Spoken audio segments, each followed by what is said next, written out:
Hope everyone's doing okay. I wanted to make a build video review and thoughts of the P51 Mustang that I built.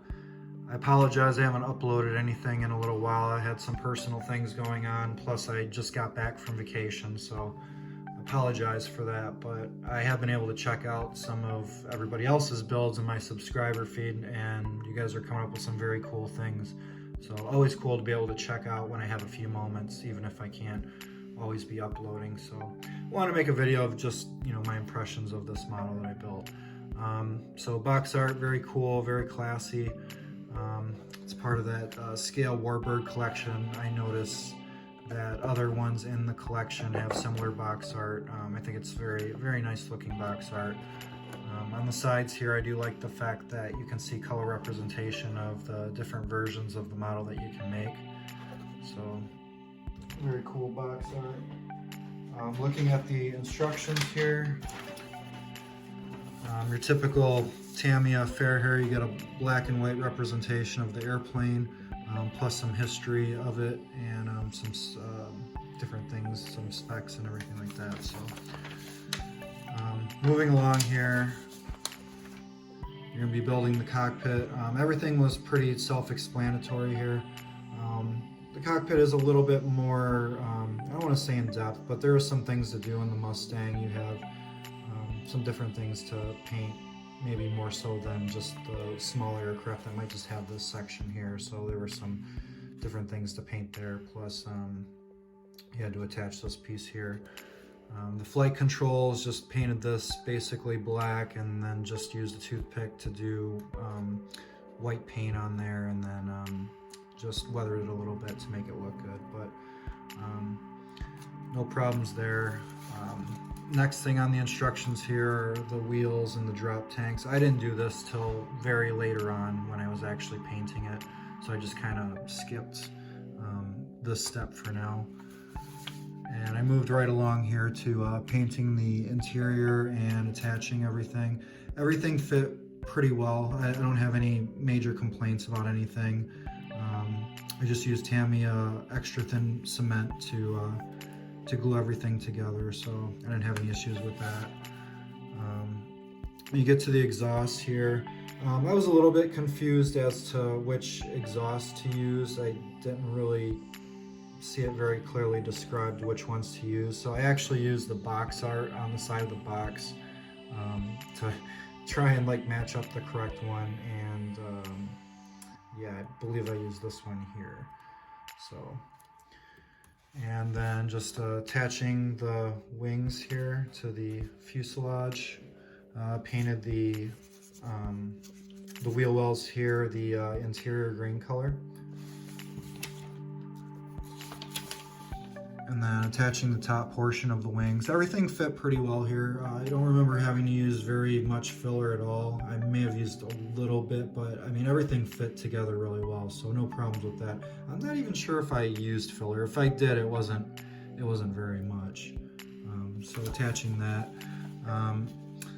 One thing I do want to say here is if you're going to be attaching the drop tanks, make sure that you pay attention here to drill out the holes, because I kind of glanced over that and I basically got to this and the wings were already glued on and everything, and I basically just used the picture to figure out where this should be, and I actually just shaved off of the nubs here and I just glued it into place using my eye. So I think it turned out pretty good, but watch out for that.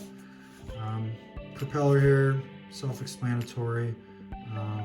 I painted all of this first before enclosing everything. I didn't do this till the very end though, along with the wheels. Basically the wheels, drop tank, and propeller, I did all of this last. And also this part and this part was painted blue on the particular version that I made.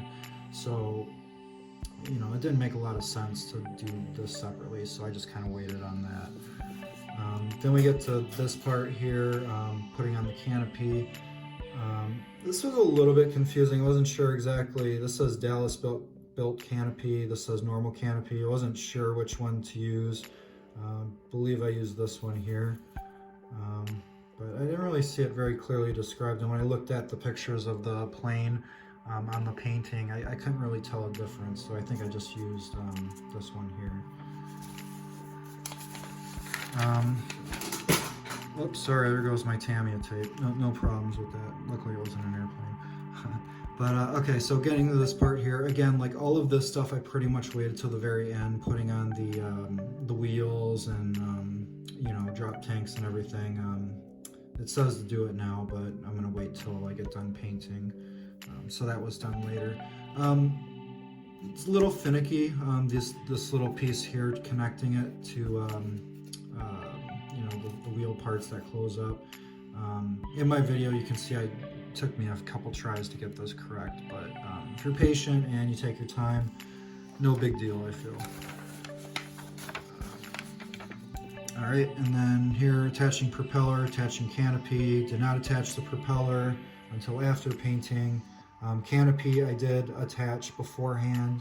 I masked it using thin strips of tape that I cut, and I used a masking agent on the top of that just so that I wouldn't have to mask off this part when I painted, so I put all of this on. It all fit together pretty well. There were maybe 1 to 3 small little cracks that I actually sealed off with white glue. So it didn't fit perfectly, but it was pretty good and pretty, it wasn't a substantial thing to get that to close up. Very rare have I built one where this all fits perfect, so you just got to kind of expect that. And then here you basically get to all of the different painting schemes. This is the one that I did here, the PD second. I see other builds online of this one, but I went with this one here. So you have basically have a bare metal silver frame, which I painted with a flat aluminum color. My hobby shop didn't have the spray can, and I'd run out. So I just used flat aluminum Tamiya. It wasn't a big deal. I think it turned out good. And then a blue color up here.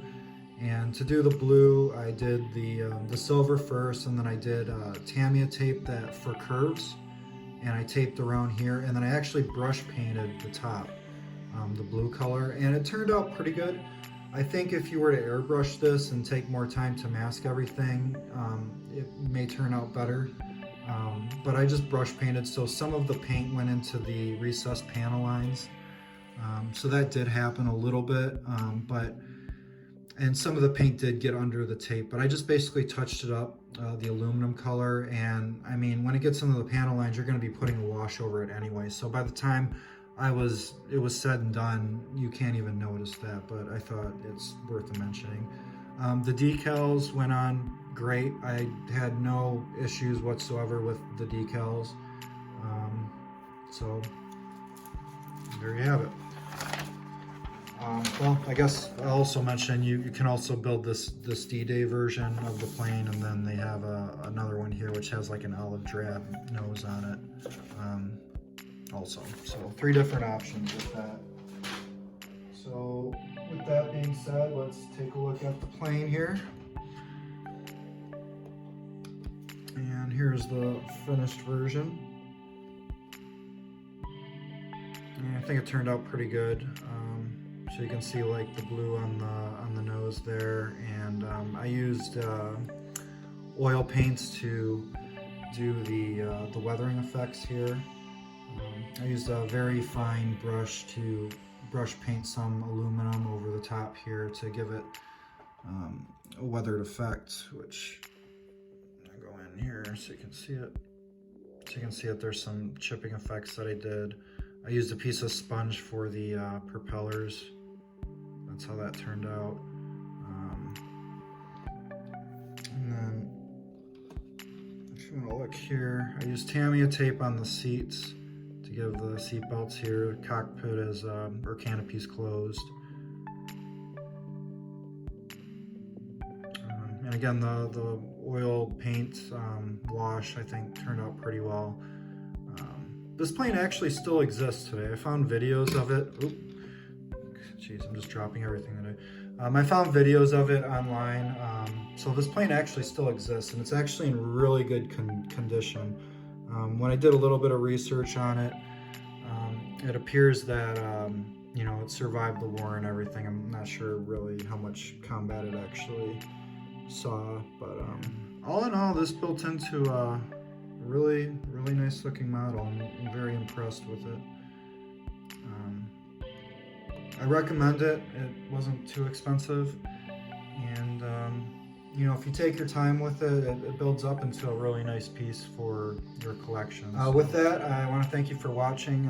Looking forward to building a new model soon. I have some things up my sleeve, so I appreciate it, and I hope everybody has a great day, and looking forward to seeing the progress that you guys are making on your models, and have a great day. All right, thanks.